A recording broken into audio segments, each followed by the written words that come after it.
I mean, it's pronunciation. It's different regions.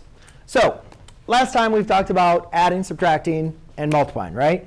And the one thing we discussed with I was that the fact that basically the properties when we're adding, subtracting, multiplying is the same as with monomials, right?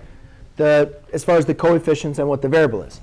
However, when we're doing division, we technically don't say an expression is simplified when we have an imaginary number or our imaginary unit in the denominator. Because I is trying to divide into a negative 17.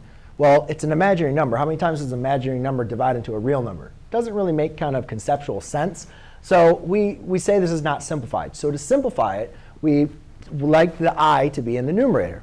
So to get the I off the denominator, what we can do is multiply by I over I. Now, first of all, we need to understand why does that work? Well, if you guys had the fraction 1/2, and you multiplied the fraction 1/2 by 3 over 3, would you produce an equivalent fraction?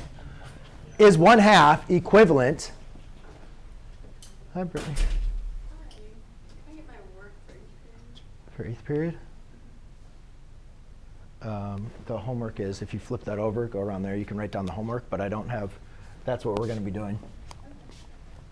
So you have 1/2 equals 3 over 3, 3/6. So do you guys agree with me that these are equivalent fractions? Yes? So by multiplying by I over I is not actually changing the value of my fraction. So when I multiply this across, negative 17 times I is going to equal negative 17I. When I do I times I, that gives me I squared, right? I squared is equal to -1. So I have negative 17I over -1. Negative 17I divided by -1 is going to leave me with a positive 17I. And that is your simplified answer.